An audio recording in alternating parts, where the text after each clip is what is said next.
Why are we not standing for Palestinians? Once proud school, now it's shameful. Oh, my land is going to be returned to me one day. Let's go, let's go, let's go, let's go, let's go.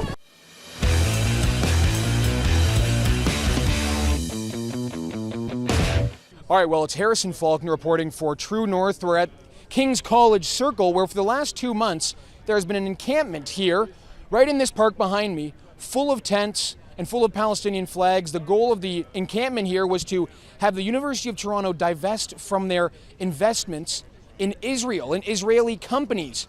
Now, I want to just point out a few things, because what time is it now? It's 5 o'clock. In an hour, that is when the deadline to clear out this circle is enforced. That's when the Toronto police are going to come in and clear it out. But look, there's basically nothing here already. Everybody's left.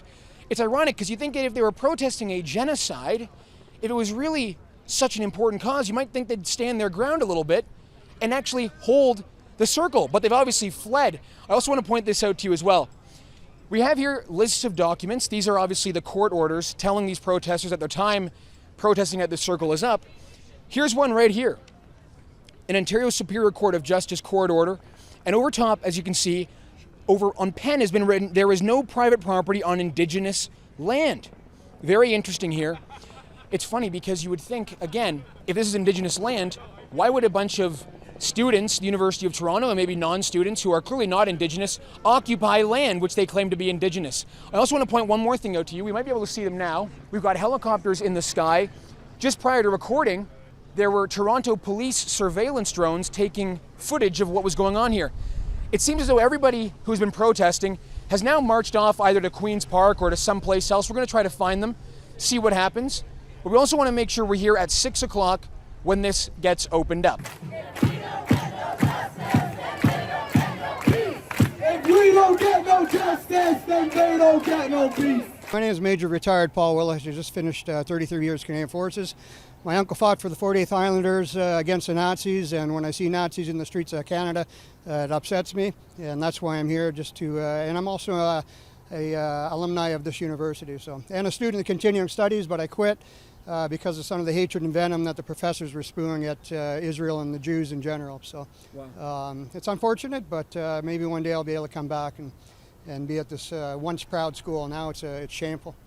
Well, as a former student and as someone who was in the continuing studies program, what have you made of how the university has handled this? Because from my perspective, 2 months of having the centerpiece of this university occupied in tents seems as though they were basically letting it go on. It's been shameful how he handled it. It was very cowardly, and he's way past his prime. He needs to resign. This should have been shut down day one, hour one. I'm also upset with the Toronto Police Services, because the deputy inspector, and forgive me, I forget his name, but he suggested that he couldn't clear the protesters because U of T let them stay too long, which is horse shit, and he's just passing the buck. They should have had the courage to come in here and clean them out without the injunction. Elected members of Parliament and people in important positions, like those in the Toronto Police Service, seem to be trying to appease this group of people who we've seen some shocking messages from them. It's really unbelievable. But how does that make you feel as a former veteran? Yeah, it's painful, and I feel for my veterans too, and they hate this. They can't speak out. My fellow soldiers, and they're still serving, a lot of them. They can't speak out.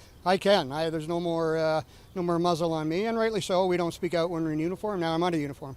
And for the politicians, they're pandering to votes. They're pandering to a small amount of people, and they think they're going to garner votes for this.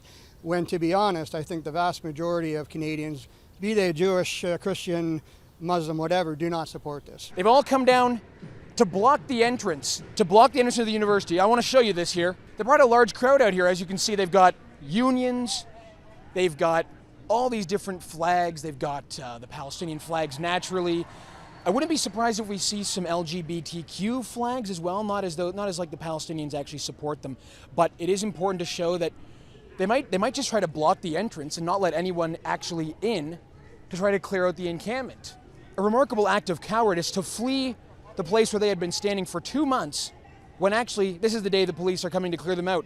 Like I said, if you're going to be protesting a genocide, you might think that standing your ground for a day might be worth the cause, but not for them. It seems as though they want the visual, they want the big scene. That's what they're going to get. We are leaving the space, we are leaving King's College Circle at Front Campus for now. But we will continue our protest, and you can watch as we march along the street.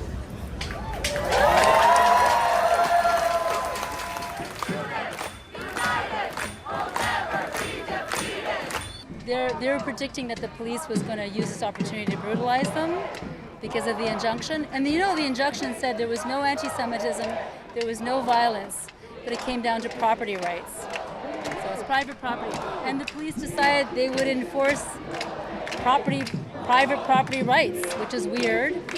You don't think the circle is private property? It is private property, but the police, the public police, oh, I know that. But the police are public, and why are they working for a private institution? You see what I'm saying? It's our tax dollars. Why are they hired? We paying them to move people out? Do you see what I'm saying? Do you want that? Well, I would just say that if there are a large number of people on private property who, okay. Oh, I know. Whatever you say, just don't.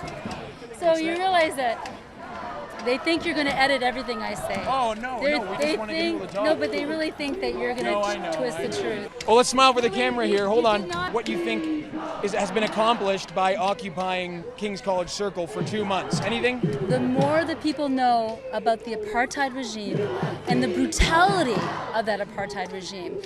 I mean, we stood up for South Africa. Why are we not standing for Palestinians? Hateful people will now know your face, and they will twist whatever you say using editing. They will not. Oh, sorry, ma'am. I just wanted to ask you why you wanted to talk with us. Well, that was very interesting. So we just interviewed a woman who answered our questions. We wanted to just speak with her about what brought her out here. Not many people want to speak to us, but that woman in a black mask, she was interrupting the woman, saying, "Don't speak with us. Don't speak to True North." And then we just wanted to ask her what she had to say. And as you saw there, she slapped the camera, tried to slap it out of my hand. Very interesting behavior. What brings you out here today?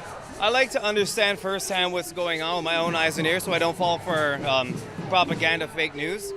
I love your True North. I love your True North channel. Oh, I appreciate that. Appreciate you too. What do you make of what you've seen so far? You wanted to observe. You obviously were walking here with the crowd. What do you make? I'm not walking with the crowd. I'm walking on the sidewalk. On the sidewalk, right? Yeah, of course. How do you think the encampment has gone now that people have left, packed up? What do you think you've accomplished, or the people here have accomplished? Honestly, I don't think. Yeah, no. You can go speak to them. Yeah. You don't want to talk? Hi, ma'am. Can you explain your sign? I don't like October 7th. IDF were shooting from helicopter at festival goers.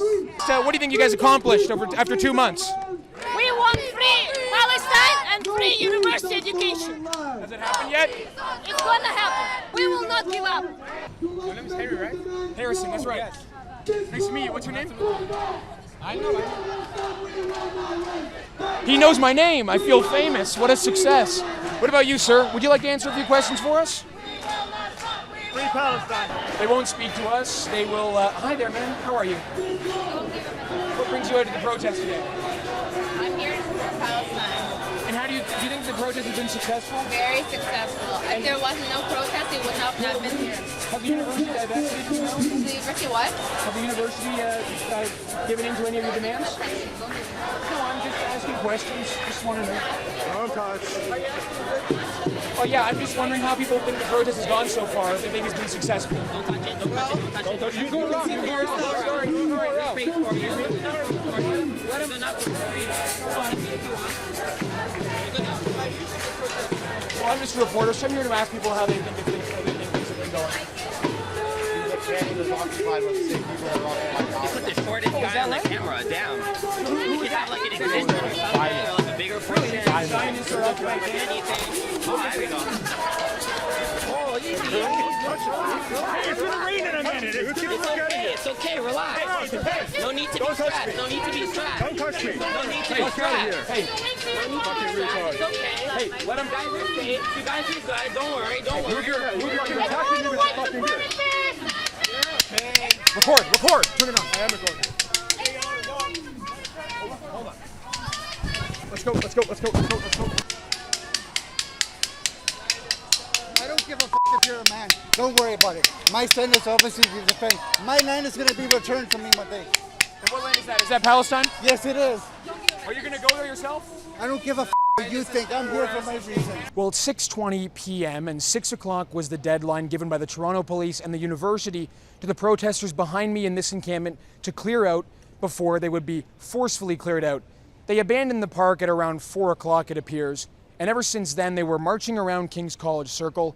And then, right when we arrived, they started marching down the street and across and up St. George. Something incredible happened when we were asking these protesters questions. And the question we asked them was quite simple. How do they feel the protest over the past 2 months has gone? Do they think it was successful? Are they pleased with what they've achieved so far? Have they achieved anything? Those are the questions we wanted to ask because we weren't here to provoke them. It seemed as though the protesters had a different idea in mind because after asking a few people some questions, it became quite obvious to us that many of these protesters knew who we were and they weren't actually going to let us speak to anyone, even those that actually wanted to speak to us. As we were covering the march along St. George, we got up to the front and I asked a woman who was carrying a sign about Israel. I just asked her, what does her sign mean? And then I asked her the same questions. How does she feel this protest has gone so far? And as we moved over to the sidewalk, someone approached us and he knew my name, believe it or not. And I asked him what his name was. Of course, he didn't speak to me.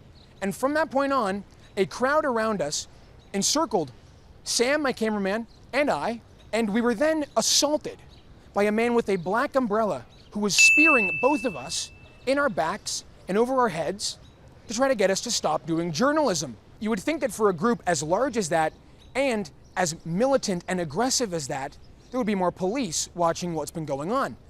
But remarkably, there wasn't that many police officers. Protesters also circled the Rebel News truck that had been going around Toronto that you likely know about. They caused quite a scene and they circled that truck and tried to swarm it essentially. Again, no police action to prevent that from happening. Speaking of police action, we haven't seen any police action in the park behind me. As you can see, it's empty. It was empty when we arrived here, actually, and there's been nothing that has actually gone on to take down these blue fences. Almost every other university encampment has come down already. It feels as though this University of Toronto encampment was the last one standing, and the university allowed it to go on for 2 months. It is private property. Let's just get that right off the top. And furthermore, you would think that a university would want to allow their centerpiece, their park in the middle of their university, to be accessible for all students. Not to have the gate, which is right behind me, that they've had for the past 2 months, dictating who can and cannot come in. When we came here 2 months ago on May 6th, they had that gate there deciding who couldn't enter this protest. They even denied Jewish students access and had ridiculous messages on the chalk like "Go back to Europe" and other messages like that. It remains to be seen what is going to happen to this protest. We were told by one of the organizers in their mass press conference earlier that they were giving up the King's College Circle, they were giving up the encampment, but their protest won't stop. So they're going to keep going on this protest, they're going to keep marching around Toronto, but for now, the tents are down and it looks like they will stay down. Signing off from the University of Toronto, Harrison Faulkner.